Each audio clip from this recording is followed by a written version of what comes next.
Teoría y técnica de integración de personalidad, Frederick S. Peirce, S. Desde el punto de vista del psicoterapeuta puedo distinguir tres eventos de interés decisivo en el desarrollo del hombre, desde su estado de animal inferior hasta el presente. El primero de estos eventos fue el desarrollo de la corteza cerebral específica del Homo sapiens. Por vez primera un animal adquiría facultades radicalmente diferentes de aquellas que otros animales desarrollaban en su lucha por la supervivencia. El cerebro humano desarrolló la facultad de postergar las respuestas, logrando así modular la conducta instintiva y haciendo posible al mismo tiempo el consultar a las experiencias anteriores. Esto desembocó en el desarrollo de las herramientas y de las acciones deliberadas.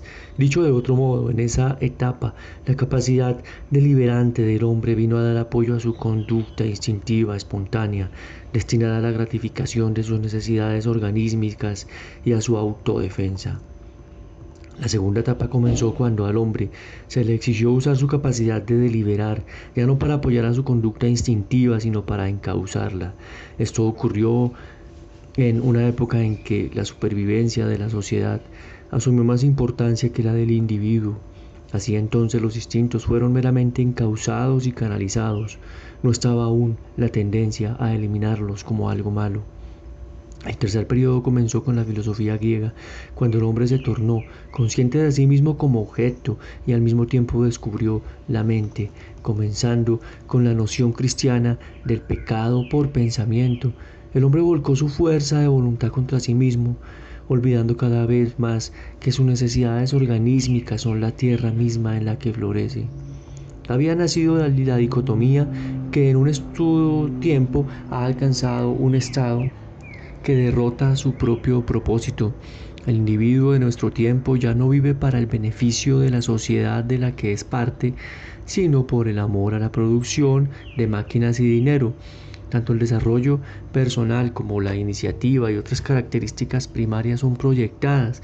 El fetiche de nuestro tiempo es el desarrollo industrial, un desarrollo en que el trabajador se le exige cada vez más por ser un autómata, produce unidades hechas a máquina que, y esto es de vital importancia, no deben mostrar variación alguna.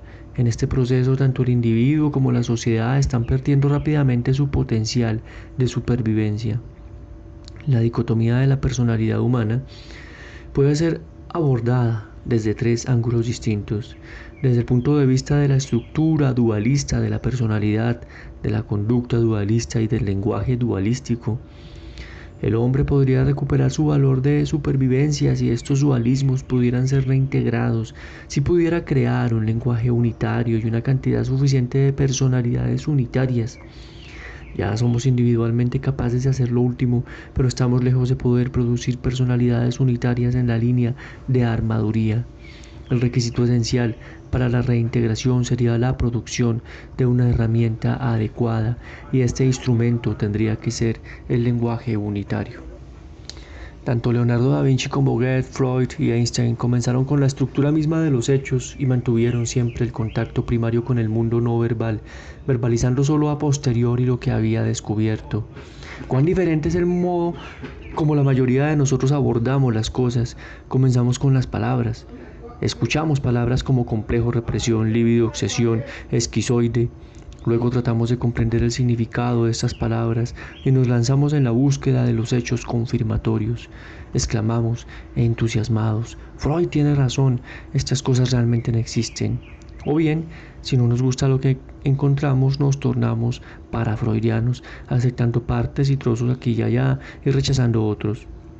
Pero si aún nos queda suficiente discriminación y no nos tragamos tan fácilmente las obras completas, esos millones de palabras, aún nos quedan esperanzas de algún progreso. Sin embargo, tampoco debemos estancarnos en el pantano de nuestras propias teorías.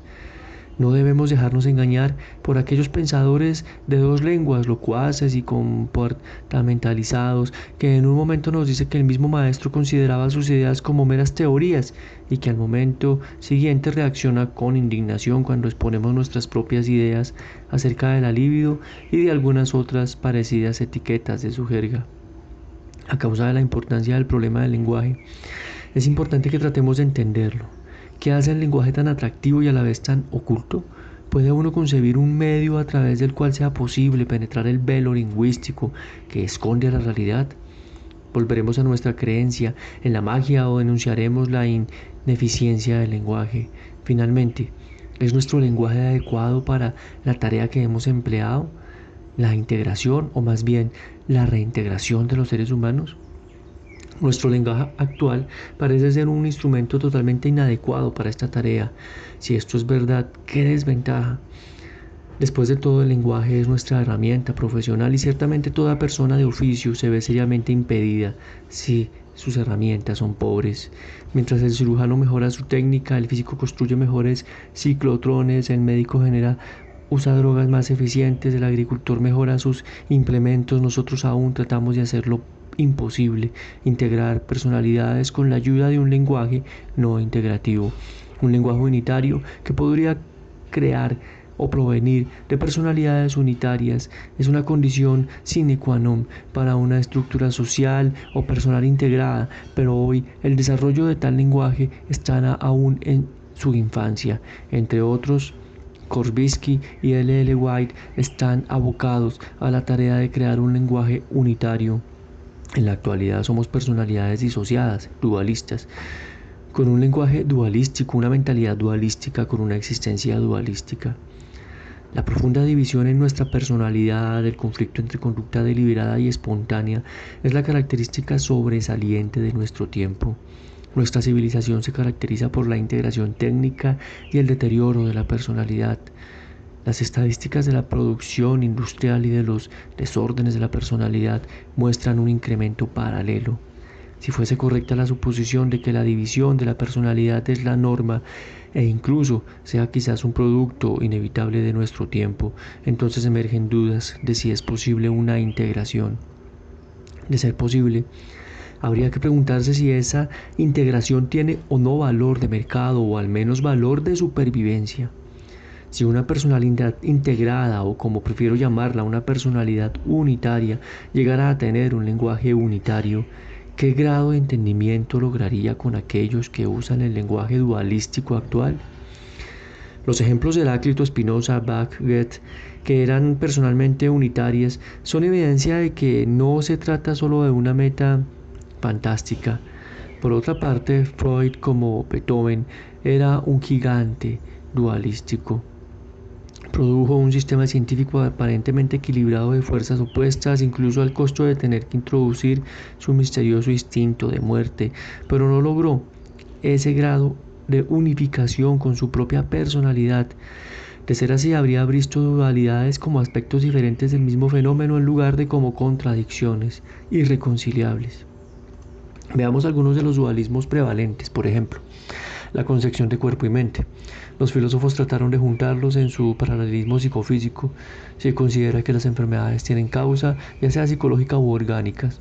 En el concepto unitario del organismo como un todo, el cuerpo viene a ser el aspecto visible de la personalidad, mientras que la mente aparece como una serie de funciones, especialmente como atención, lo que se traduce en una relación sujeto-objeto. Otro concepto dualístico presente en las convenciones de muchos creyentes es la idea de Dios y mundo. La integración que realizó Spinoza fue prematura, no tuvo consecuencias sociales decisivas. Contrastando con esto, la sociedad actual acepta la integración del tiempo y espacio, de masa y velocidad, como una expresión oportuna de nuestro siglo cuantitativo, y la teoría de la relatividad de Einstein es, al menos por ahora, una interpretación unitaria válida. Comparemos el concepto de libido de Freud con el de atracción. Si se coloca libido como opuesto a agresión, resulta dualístico, no se puede efectuar una unificación mediante la integración, sino solo como un perro que trata de morder su cola. De ahí que no resulte sorprendente encontrar en el lenguaje freudiano monstruosidades del lenguaje tales como libido agresiva y transferencia negativa latente. El concepto de atracción pertenece al enfoque unitario. No está irreconciliable opuesto al deseo de separación. Ambas expresiones denotan el movimiento de un cuerpo en relación a un campo determinado. Así es como los conceptos de Karen Horney, de tipo moviéndose hacia y alejándose de, tienen valor integrativo. Freud mismo vio el significado antitético de muchas raíces de palabras, por ejemplo el latín altus, que traducimos como alto o abajo. Él vio la relación dialéctica de numerosos procesos, como en el caso del sadismo y del masoquismo, pero en conceptos más decisivos retuvo su visión dualística. Después que hubo cristalizado y al mismo tiempo solidificado, su sistema se completó. Ningún desarrollo posterior puede esperarse de ello. Alfred Adler fue el primero en sentir que el sistema de Freud le quedaba chico. Comprendió cuán unilateral había sido Freud frente al pasado y frente a sus causas, pero él era igualmente prejuiciado y puso demasiado énfasis en el futuro y en la pasividad. Wilhelm Reich rehusó aceptar las vagas nociones de Freud acerca de los mecanismos mediante los cuales se establecía la represión. Encontró la respuesta en las tensiones musculares coexistentes con cada neurosis y llamó a la totalidad de estos espasmos la armadura motora. Sin embargo, la tendencia general parece apartarse de los fundamentos biológicos de nuestra existencia y en cambio hace hincapié en el aspecto caracterológico y en nuestra ubicación dentro de la sociedad, como si el carácter se llevara puesto como las máscaras en las tragedias griegas y como si nosotros mismos no fuéramos la sociedad. La seguridad y la adaptación aparecen ser más importantes que en el desarrollo de la personalidad. Ahora se puede formular el problema que tenemos que enfrentar. ¿Cómo podemos lograr la transición de una personalidad dividida a una personalidad unificada, de un lenguaje dualístico o uno unitario, de una filosofía antitética a una filosofía verdaderamente abarcadora y englobadora? No debemos subestimar ni la importancia ni la dificultad de la tarea. La supervivencia de la humanidad se ve amenazada por una dicotomía progresiva. Nadie puede decir en este momento si la humanidad se está suicidando o se está preparando para una forma más adecuada de existencia. Lo último tendría que ser una existencia reintegrada, no una construcción de puntos de vista incoherentes, pegotearlos artificialmente. Esto implica la acepción del organismo como un todo con la sinceridad de un Wilhelm Alanson White o un Kurt Goldstein y no el alero homenaje verbal que tantos movimientos actuales tributan a este concepto. Su visión unitaria está bloqueada por puntos ciegos. Tiene un pedazo de la torta e imaginan que la tienen entera. Su personalidad están mutiladas y su contenido de organismo como un todo corresponde al aspecto específico de sí mismos que ellos permiten que exista. El concepto de organismo como un todo es el centro del enfoque psicológico gestáltico que está superando a la psicología del asociacionismo mecanicista. Nueva York, donde como en ningún otro lugar del mundo surgen diversos movimientos intentando comprender a brazo partido la psicoterapia, también atrajo a los tres grandes psicólogos gestálticos, Kohler, Berkheimer y Kurt Goldstein. Goldstein fue quien primero se rebeló ante el concepto rígido de arco reflejo. Según él, ambas categorías de nervios, los sensitivos y los motores, se extienden desde el organismo hacia el medio ambiente. El concepto de que el sentir es un fenómeno pasivo y mecánico había que reemplazarlo por la comprensión del que nuestro sentir es a la vez activo y selectivo. He denominado a nuestro aparato sensorial nuestro medio de orientación y al aparato motor nuestro medio de manipulación. Con este ajuste lingüístico, los sentidos, lejos de ser medios puramente mecánicos destinados a transportar ondas acústicas y demás, vuelven a ser una vez más un aspecto de la personalidad misma. Se abre así una perspectiva para un enfoque en que el individuo puede nuevamente recobrar sus sentidos. Ahora nos encontramos en un terreno familiar. Los sentidos son los medios de la capacidad de darse cuenta de la conciencia y de la atención. En el neurótico es característica la dificultad o la disminución de su capacidad de darse cuenta. Freud da como la causa de la neurosis un darse cuenta insuficiente de las experiencias traumáticas del pasado. La frigidez y el escotoma son los ejemplos más de una capacidad disminuida de darse cuenta. He estudiado extensamente el fenómeno correspondiente del tracto alimenticio. Muy brevemente, mi teoría es la siguiente: las situaciones difíciles crean pensamientos fantasiosos y mágicos, manipulación científica, propaganda y la filosofía del libre albedrío. En resumen, propositividad en lugar de responsabilidad. La conducta humana es tanto el objetable a una persona o a un grupo. Tiene que ser modificada, pero la conducta intachable no reemplaza a la actitud espontánea, sino que la desplaza. Los instintos, como fuente de conducta indeseada, no pueden ser eliminados, solo sus manifestaciones pueden ser modificadas o aniquiladas. Generalmente, lo que se escotimiza y se paraliza es la expresión y la ejecución de las necesidades organísmicas de la personalidad original biológica. Consecuentemente, el hombre moderno tiene que ser resensibilizado y removilizado con el objeto de lograr la integración.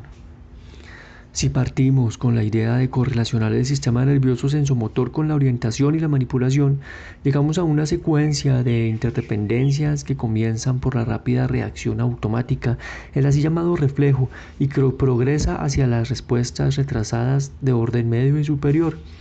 Un buen ejemplo respuesta de orden medio es el disparar con un fusil. Para darle a un blanco inmóvil se requiere de una coordinación continua y perfecta entre orientación y manipulación, un ajuste permanente ante una situación cambiante.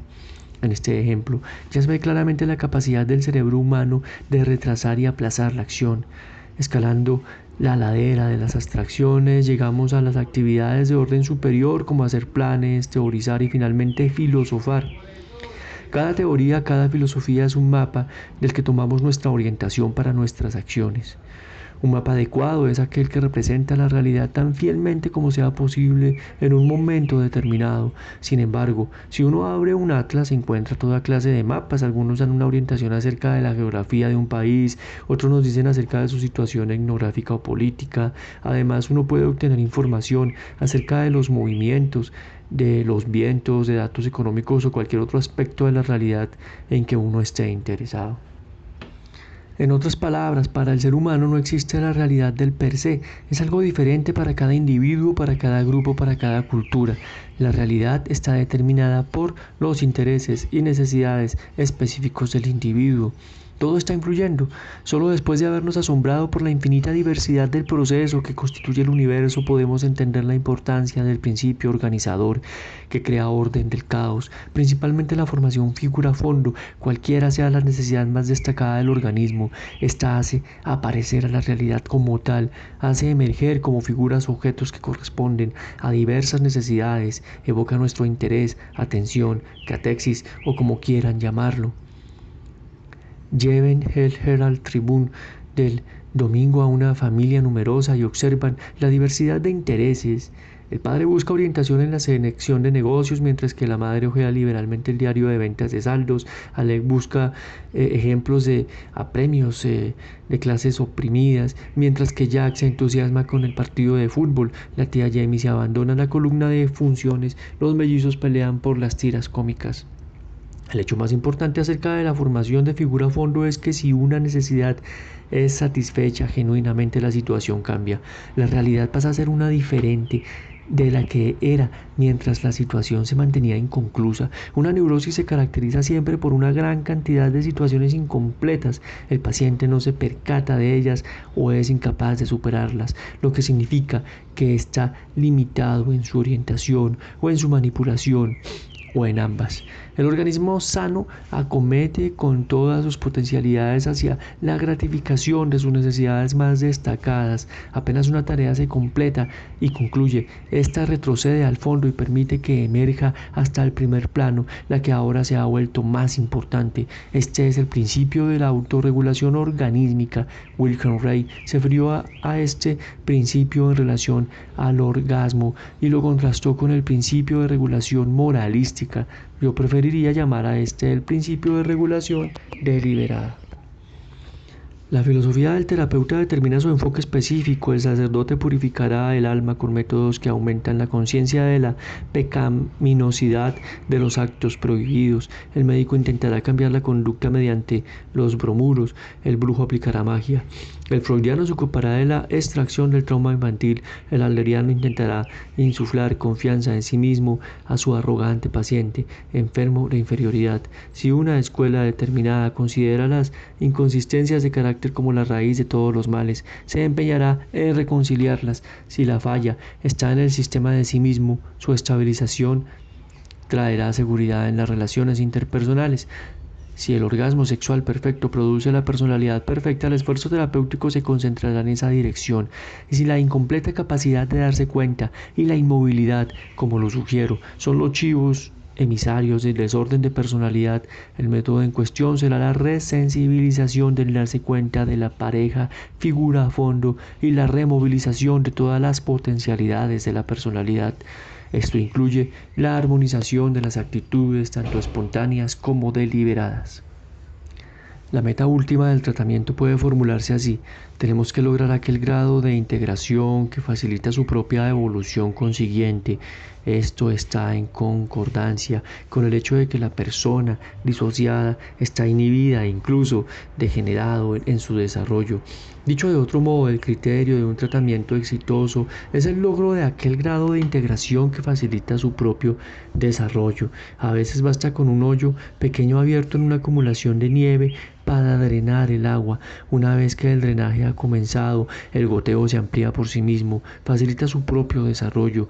Esa facilitación del propio desarrollo debería tener un lugar importante en la educación del niño. El niño requiere primeramente la gratificación de sus necesidades inmediatas y en segundo lugar la facilitación de su desarrollo. Pero el niño, incluso con padres bien intencionados, rara vez cuenta con una facilitación del desarrollo de sus potencialidades inherentes.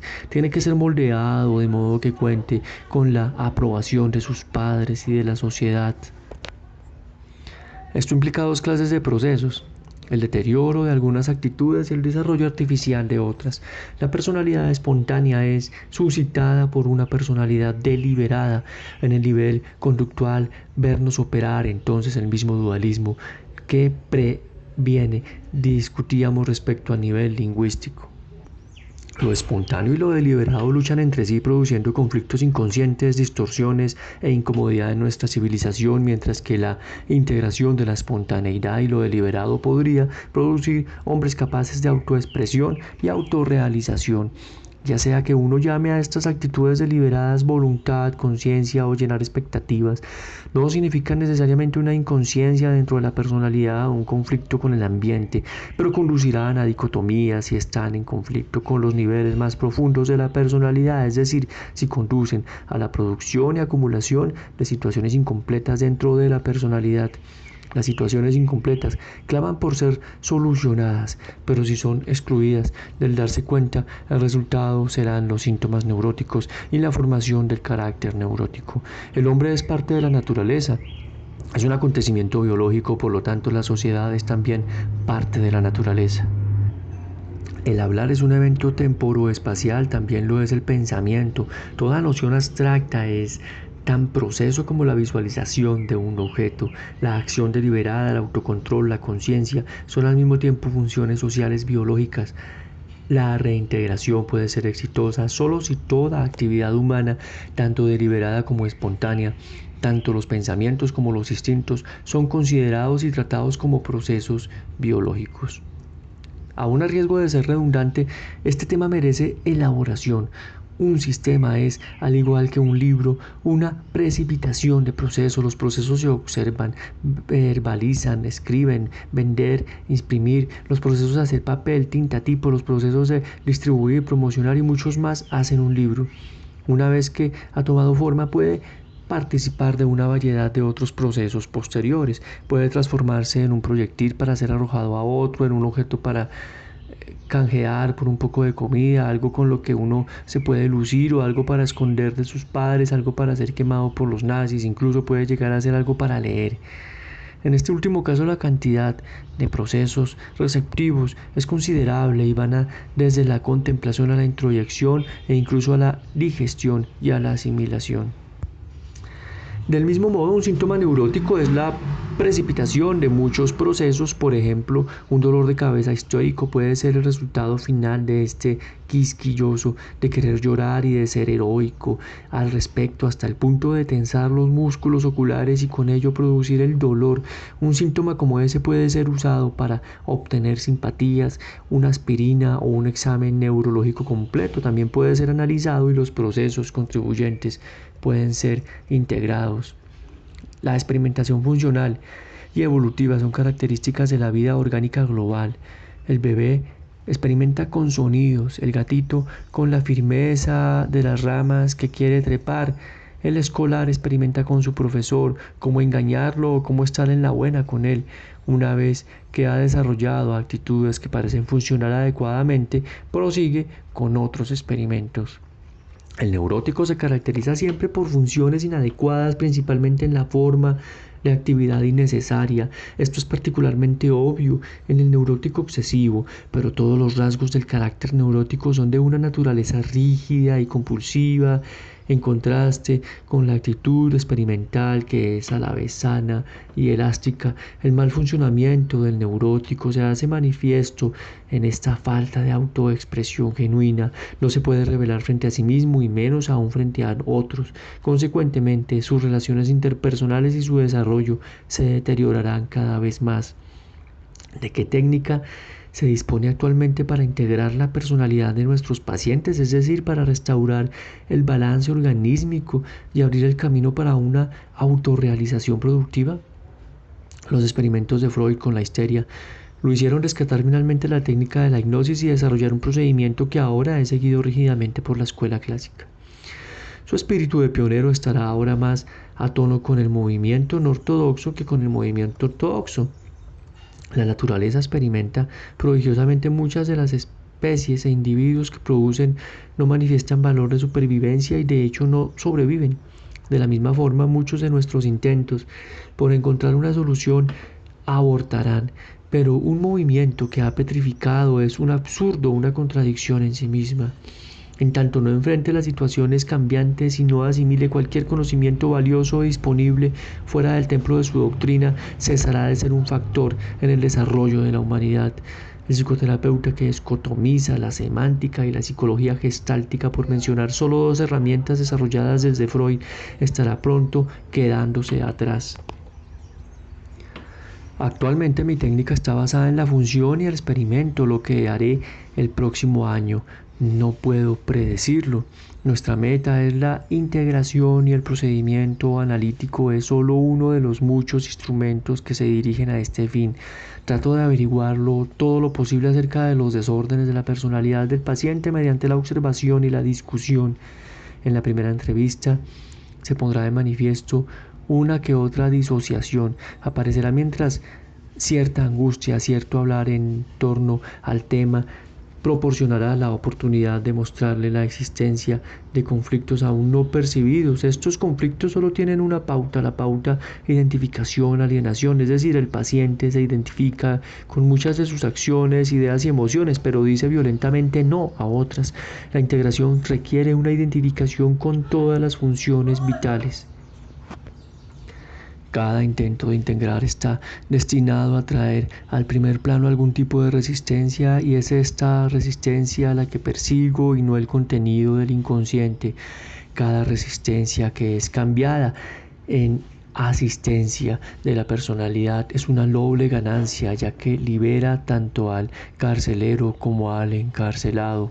Tengo plena conciencia de que el paciente no puede triunfar inmediatamente en las tareas que le pongo delante. Si pudiera, no precisaría de mi ayuda. En relación a esto, investiguemos el experimento freudiano básico de la exigencia de que el paciente debería decir cualquier cosa que tenga en mente. De hecho, ningún paciente es enteramente libre de su autoexpresión. Es un intento por complacer. A menudo tiene la sensación de que las resistencias son algo malo, algo que no debería tener. Desarrolla una técnica de aparente complacencia, pero mantiene sus declaraciones a un nivel verbal muerto. Habla en torno de sus resistencias en vez de acerca de ellas. Las barreras, la vergüenza, el miedo y el disgusto que produce la disociación no se vivencia. El analista a menudo es mantenido en un nivel de irrealidad porque todo está relacionado a una transferencia, es decir, a algo que en realidad no tiene importancia. El contacto con el analista es un vacío, ya que en él las relaciones interpersonales no pueden ser examinadas ni discutidas. Las asociaciones libres, originalmente destinadas a clarificar el significado de un síntoma, degeneraron en una fuga de ideas. No veo otra forma de salir de este dilema que comenzar por lo obvio, por la situación en que el paciente se encuentra durante la entrevista. Por ejemplo, sugiero el siguiente experimento. Llegan que el paciente comience cada frase con la palabra aquí y ahora y observe cómo reacciona. Puede ser que resulte cooperador o puede que sea un cliente mañoso y comience unas pocas frases con aquí y ahora, pero luego deslizarse a la primera oportunidad del ayer o al mañana. O puede que sea una de esas personas obsesivas que trata de engañar a los demás. Puede ridiculizar el experimento diciendo aquí y ahora el viernes visité a un amigo. Otro podría preguntar ¿qué tiene que ver esto con mis problemas? Con estos pocos ejemplos podría apreciar que la actitud del paciente aparece también en la sesión, al igual que en todas partes. Así, si su carácter cambia en su relación con el analista, también puede cambiar en sus otras relaciones. Las primeras reacciones les dan al analista y al paciente desde ya una oportunidad para discutir algunas actitudes básicas. Por ejemplo, su tendencia a escapar del presente, del contacto con la realidad, o la tendencia a engañarse a sí mismo y a otros. La mayor parte de las veces esto no es consciente, o la costumbre de hacer racionalizaciones plausibles. Se escogen frases como aquí y ahora, o ahora me doy cuenta de, no solo para hacer aparecer el nivel superficial de la formación del carácter del paciente y algunas de sus resistencias más primitivas, sino también para limpiar el camino al reconocimiento de todas sus funciones, especialmente sus disfunciones, sus conflictos y sus actitudes de escape. Ya anteriormente he discutido lo relativo de la realidad y de su determinación a través de la formación de la pareja figura-fondo. Al usar como sinónimo realidad y actualidad, al acentuar la importancia del aquí y ahora, espero que el freudiano pregunte ¿y qué hay del pasado y de las causas de la neurosis? Y que el adleriano proteste ¿y qué hay del futuro y de las metas de nuestra existencia? A estos debo decir el pensamiento unitario no reconoce pasado, presente o futuro, solo reconoce el proceso. A los artificialmente podemos adscribir un comienzo, o bien si queremos poder llamar causa al comienzo y propósito o meta el evento futuro. Sin embargo, el pensamiento unitario reconoce registros de formas y eventos previos, como precipitados de funciones previas, reconoce como aspectos del así llamado futuro, planeamiento, esperanza, predicción y vectores, pero sostiene que estos procesos tienen lugar aquí y ahora. Además, una simple frase, incluso una palabra, es un evento temporo-espacial. Cuando leemos una frase compleja, uno puede volver al pasado con el objeto de retomar el hilo o, como yo diría, consultar rápidamente nuestros registros acústicos para producir una gestal significativa. Existen es actualidad. Es capacidad de darse cuenta, de tomar conciencia, de percatarse, awareness. Para Freud, el presente incluía algo así como las últimas 48 horas. Para mí, el presente incluye incluso una experiencia infantil, siempre que sea recordada vívidamente ahora, incluyendo un ruido en la calle, un picazón en la mejilla, los conceptos de Freud y los poemas de Rilke, y millones de experiencias más que en cualquier momento afloren a la existencia, a mi existencia del momento. A veces las dificultades iniciales en aceptar el concepto del pensamiento funcional son considerables. Quizás uno pueda generalizar y decir la resistencia más dura está proporcionada por lo que el paciente se le aparece como obvio. Para él es obvio que no se debe insultar al analista, es obvio que uno relata recuerdos, y si es posible recuerdos infantiles, es obvio que las resistencias son algo indeseable, que uno no debería tenerlas, es obvio que las dificultades de uno tienen causas, que hablando aparecerá la solución, que el terapeuta es un dios o un idiota. En forma bastante curiosa, todos los grandes adelantos fueron hechos examinando lo obvio. Luego de haber tomado casos que han fracasado con otros terapeutas, frecuentemente he descubierto que lo obvio ha sido dado por hecho, no solo por el paciente, sino que también por el terapeuta. Aquí hay varios ejemplos. Un hombre había tenido 16 meses de análisis. Le gustaba su análisis y el analista, pero tenía impresión de que no había progresado mucho. En este caso, lo obvio consistía en el hecho de que para el análisis consistía en yacer en un diván y contarle al analista todas las experiencias desagradables de los días recién pasados.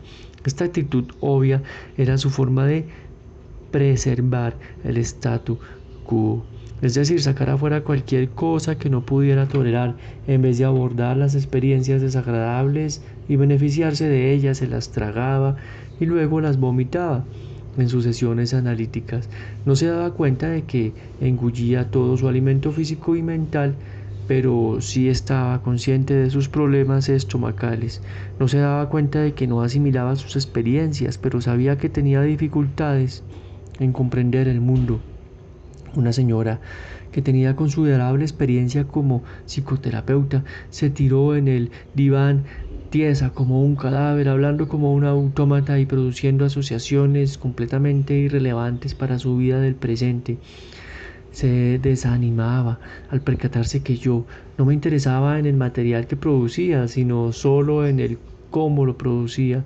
Su analista anterior no había notado lo obvio, que su jugar al cadáver, su desensibilización e inmovilidad eran el centro de su armadura, de su resistencia. Detrás de esta armadura, su personalidad mostraba un grado de desintegración cercano de lo psicótico. No dudé en responsabilizar a la técnica clásica por este estado de cosas. Después de 6 meses de tratamiento, mostró una buena recuperación y un grado notable de integración. La conducta obvia de una muchacha se caracterizaba por su continuo quejarse acerca de una u otra persona. Estaba llena de quejas respecto a su analista anterior. Al preguntarle qué tenía él que decir sobre estas quejas, me respondió que nunca las discutieron. Y esto ocurrió con un terapeuta que creía en el mecanismo de la transferencia, después de haberle mostrado que su quejarse de alguien con un tercero, por ejemplo, de mí con un amigo, en vez de hacerlo en mi propia cara, era su forma de evitar el contacto agresivo. Procedimos a hacer un experimento en que ella me atacaba. En este proceso aparecieron en el primer plano una buena dosis de miedo y vergüenza, de los que previamente no se había percatado. Un escultor se había beneficiado satisfactoriamente del tratamiento con un analista progresivo. Finalmente se dedicó que cambiara de analista porque permanecían porfiadamente 2 síntomas importantes: su incapacidad para trabajar y la obsesiva idea de asesinar a su mujer. Después de las primeras entrevistas, le sugerí que debería experimentar esculpiendo el asesinato de su mujer. Al día siguiente regresó entusiasmado, informándome que por primera vez en años había trabajado durante 3 horas con interés y placer. Su habilidad para expresarse con lápiz greda, esto es, en un nivel no verbal, continuaron siendo de gran ayuda en su entrenamiento. En su caso, lo obvio que había sido descuidado fue que su medio de expresión era el modelaje y no el lenguaje. Contrastado con estos casos, están aquellos en los que he logrado poca o ninguna integración satisfactoria. Aparentemente estos pacientes tomaban sus puntos de vista como hechos tan establecidos que ninguna otra orientación les parecía viable. En estos casos carecí de la habilidad para mostrarles convincentemente la necesidad de cambio y reorientación, y yo mismo estoy insuficientemente integrado como para percatarme de la resistencia crucial. En una oportunidad me enviaron una psicóloga porque mostraba buena cantidad de síntomas caracterológicos. Entre ellos estaba el deseo de llegar a ser psicoanalista. A pesar de que ocasionalmente irrumpía en estallidos emocionales, no había posibilidad de romper una armadura de verborrea confusa, un estado que Landauer hermosamente llamó Fasselig Verblüdung.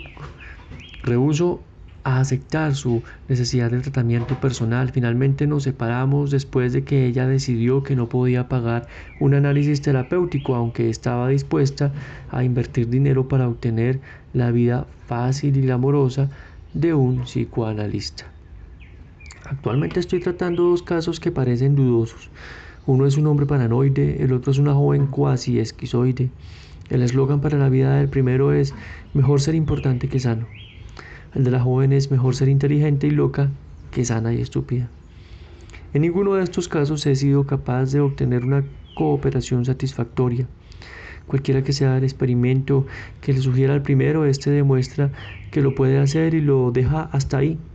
Se comporta como un soldado que va a la guerra, le muestra al oficial que es capaz de darle al blanco y luego piensa que se puede ir a casa. Para él, la guerra ha terminado. Lo que caracteriza a ambos casos más que cualquier otra cosa es su espontaneidad lisiada, actuación programada y deliberada, planificados y preparados para toda eventualidad.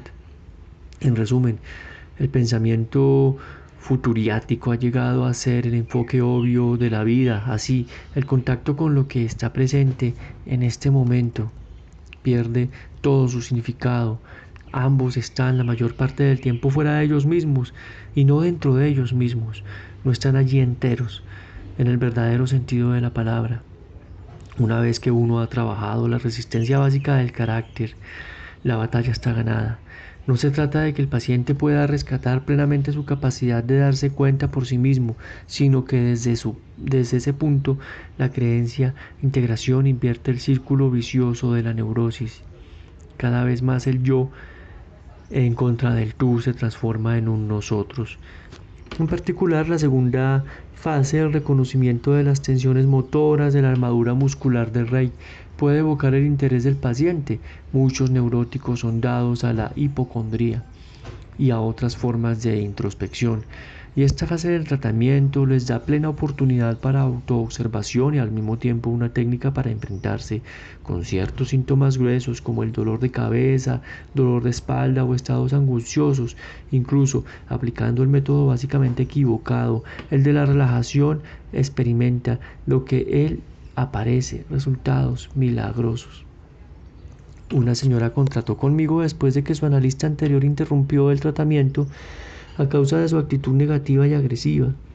Originariamente había comenzado su análisis por su hipertensión, su pseudoasma crónica, su frigidez y dificultades con su familia. Tan grandes eran sus dificultades respiratorias que apenas podía hablar. Primero decidí abordar su asma y posponer el trabajo con los desórdenes más profundos de su personalidad. Luego de unas pocas horas de reorganización de su respiración, estalló en lágrimas con profunda desesperación y con esto obtuvo su primer alivio. 3 meses después su asma e hipertensión habían desaparecido y ahora, después de completar 6 meses, su frigidez también desapareció. Actualmente estamos trabajando en su autoconciencia.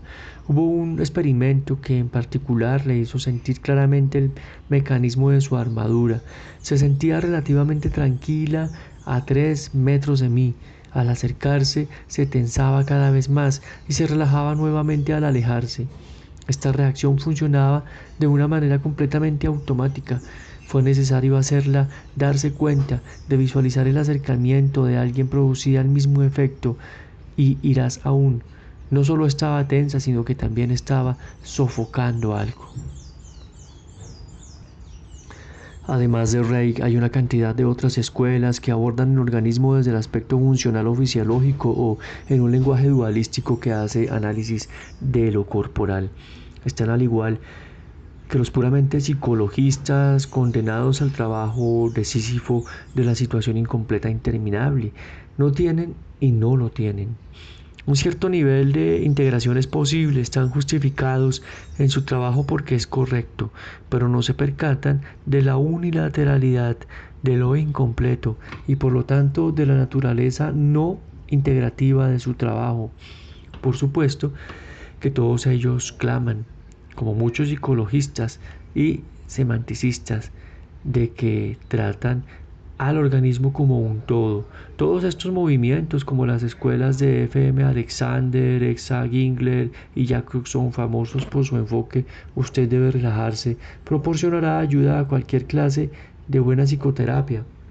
El mayor peligro aquí es el mismo que con el pensamiento comportamental, que divide la totalidad en comportamientos y que con todos los enfoques no integrales, la evitación del aspecto crucial y la concentración en una trivialidad, La persona que rehúye la solución de sus dificultades sexuales a menudo evitará la escuela clásica. Un analista que inconscientemente quiere ejercitar su codicia de poder tendrá cuidado de no asimilar las enseñanzas de Adler o de la escuela de Washington. El hombre que no quiere enfrentar sus conflictos internos será atraído por alguna de las escuelas del análisis corporal. Así solo un terapeuta con una visión amplia estará en posición de ubicar y abordar las dificultades centrales que el neurótico evita enfrentar.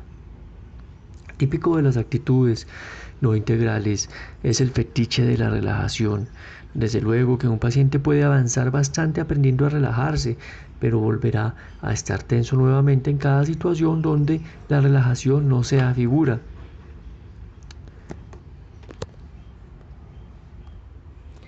Donde se enfrente a alguna sensación, acción o emoción no deseada.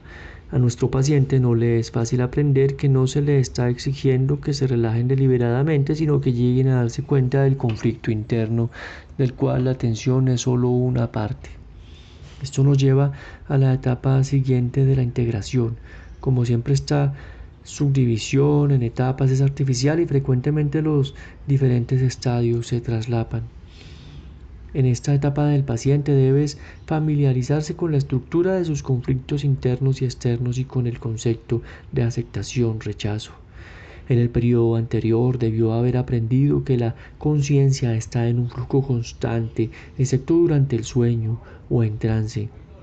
Se ha familiarizado con una multitud de procesos del mundo interior y exterior. En la etapa presente hacemos un examen detallado de estos procesos.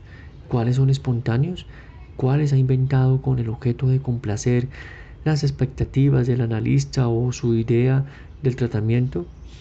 ¿Su atención es errática o le da a los procesos una oportunidad de desarrollarse y completarse? ¿Cómo evita seguir los procesos? ¿Está escapándose mediante la intelectuación o jocoso, desviándose al pasado o al futuro, escuchando los sonidos exteriores, cayendo en la modorra o en el discurso monótono, etcétera? Ya se percata de una buena cantidad de censura y de conflictos primitivos tales como decir esto me da vergüenza o no debería pensar tales cosas, quiero relajarme pero no puedo, etcétera.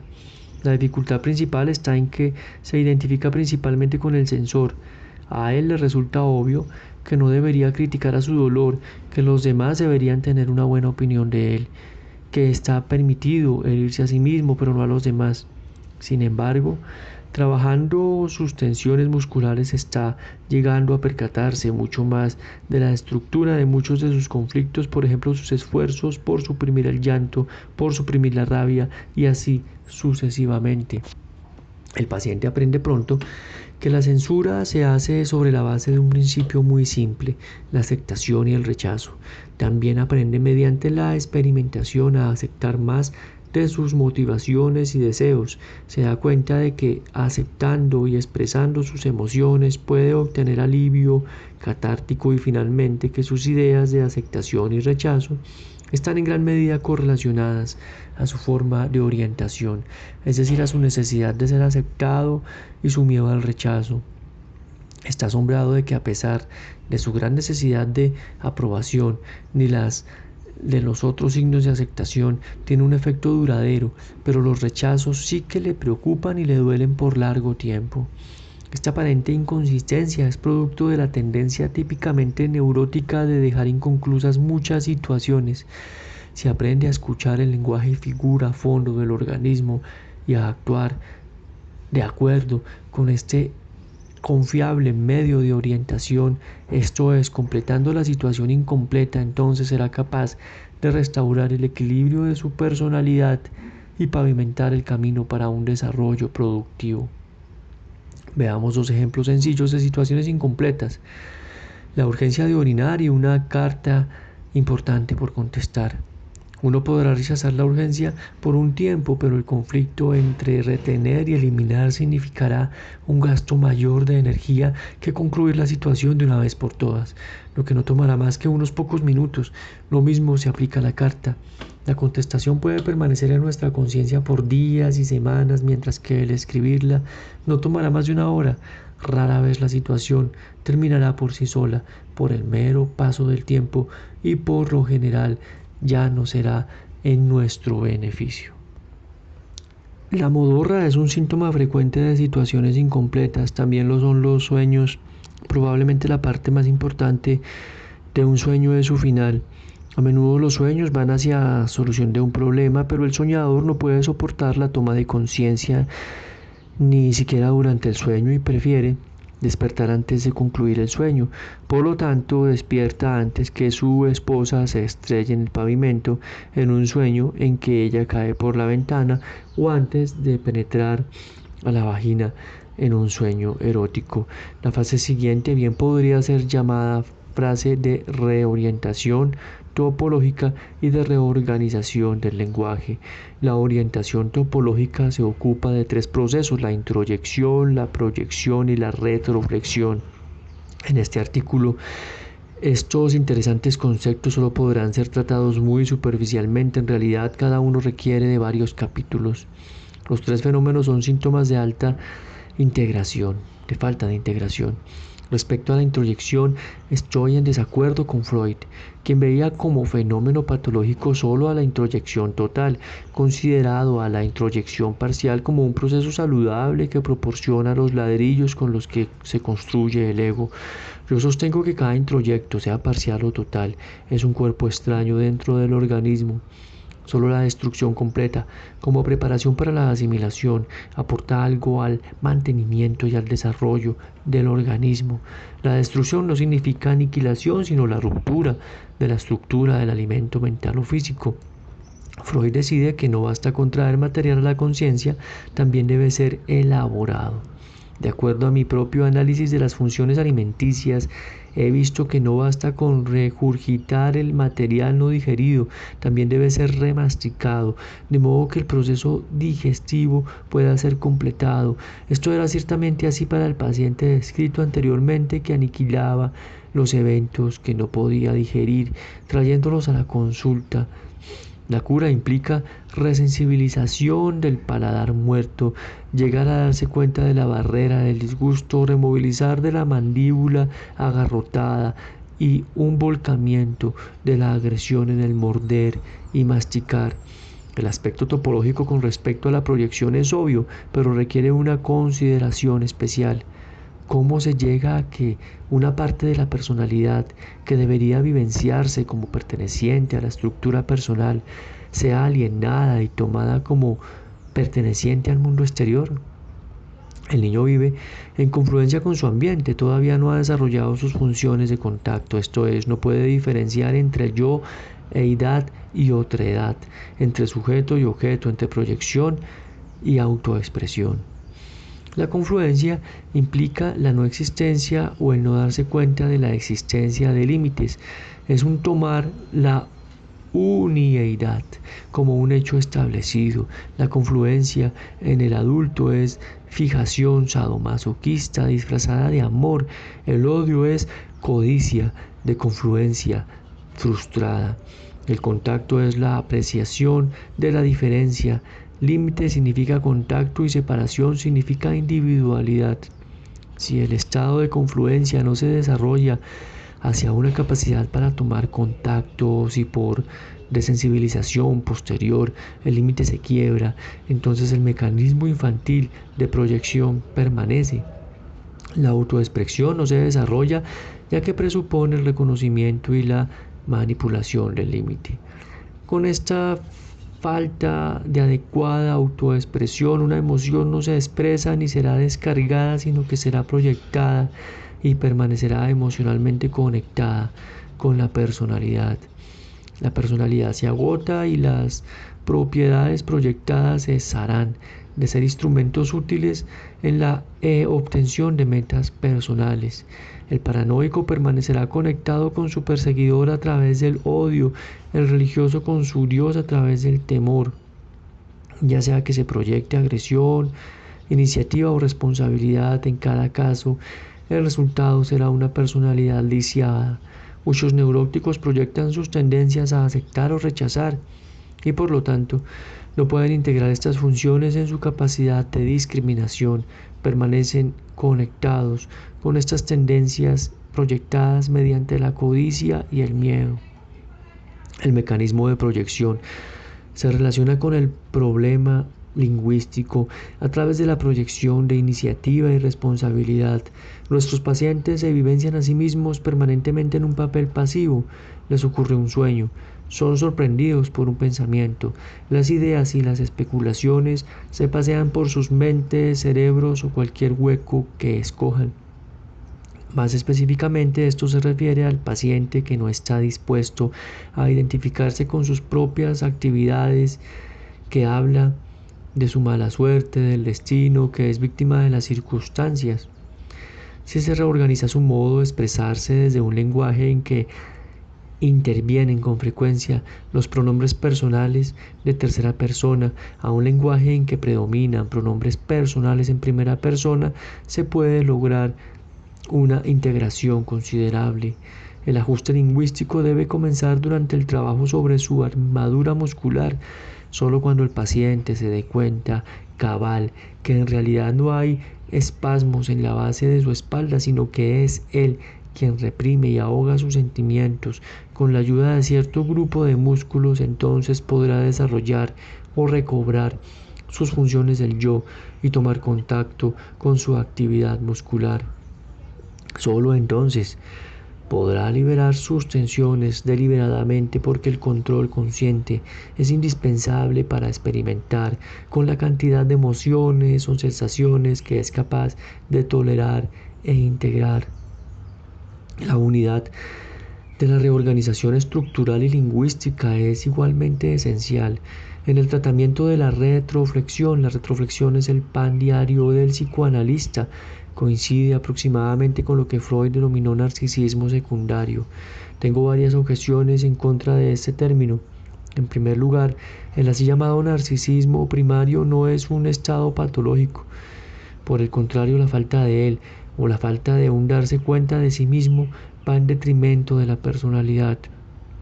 En segundo lugar, la retroflexión o narcisismo secundario ha tomado una significación que va más allá del simple amor a sí mismo. Mientras que en el lenguaje corriente un narcisista sigue siendo una persona enamorada de sí misma. En tercer lugar, es preferible un término descriptivo como retroflexión a tino puramente simbólico. La retroflexión se caracteriza por las palabras que llevan sí mismo o auto, autor de mí mismo, control de sí mismo, autocastigo, autodestrucción, autoconciencia y así sucesivamente. En la retroflexión, una parte de la personalidad se separa de la otra, pero permanece en una relación activa. La relación objetal es reemplazada por la relación yo y mí mismo, I and self. En la retroflexión activa, una tendencia que puede ser el amor, la destrucción, el control, el escrutinio, etc., se dirige hacia la propia persona, mientras que en la retroflexión pasiva el yo reemplaza al objeto perdido. Yo me apiado de mí mismo, ya que nadie más lo hace. Yo me castigo a mí mismo en anticipación de que Arroas lo haga. Una vez que el paciente entienda que este mecanismo está en vías de recuperación, en lugar de estar en un cliché, ambas partes se vuelven hacia el mundo, se facilitan el contacto y la expresión.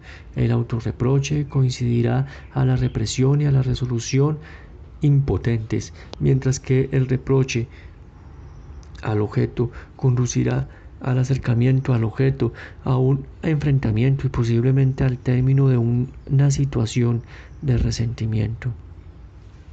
En el mecanismo de proyección, lo aparente es la desensibilización. En la retroflexión es más obvio el mal funcionamiento del sistema motor. De hecho, la buena respuesta al tratamiento es resultante de que el proceso de retroflexión puede ser demostrado con facilidad. El origen de la supresión muscular es inmaterial, ya sea que se esté en el entrenamiento de higiene personal o, como sucede más a menudo, en la mordida perseverante.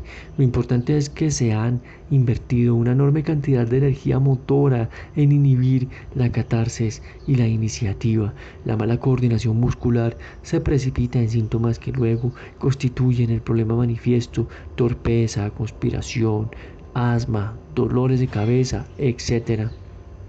Finalmente tenemos que mencionar a las emociones como otro grupo de proceso poderoso. Así como las manifestaciones visibles de procesos en el organismo humano recibieron el nombre de cuerpo, así también el darse cuenta de las funciones de manipulación, orientación fueron llamadas mente, y la totalidad de las emociones fue llamada alma. Este término tiende a desaparecer junto a la degeneración progresiva de nuestro ciclo cultural en general, y en particular con el progresivo vaciamiento emocional del individuo neurótico.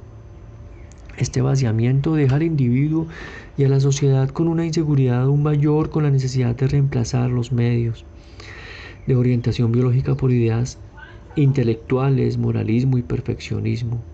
El principio de placer-dolor representa la brújula biológica donde el organismo busca su orientación, alejándose en lo posible de la situación dolorosa y acelerándose al placer. Una brújula bastante primitiva, concedido, pero que es absolutamente necesaria para la supervivencia del individuo. Lo que es bueno y malo para el individuo coincide cada vez menos con lo que la sociedad determina como bueno y malo, y aún menos con las nociones moralistas del neurótico. Al final de cuentas, la integración es impedida por la desensibilización de las barreras emocionales, especialmente el disgusto, la vergüenza, la ansiedad y las barreras del temor. La indiferencia es la mejor forma de evitar estas experiencias. Una vez que estas barreras salen a la luz, el paciente aún evitará completar la situación, principalmente el conflicto entre autorrealización y las emociones interferentes. Las emociones negativas son ciertamente esenciales para la dicotomía de la personalidad. No solo tenemos el deber de exponerlas, sino que también el de transformarlas en energías cooperadoras. Durante este proceso encontrarnos una fase transitoria.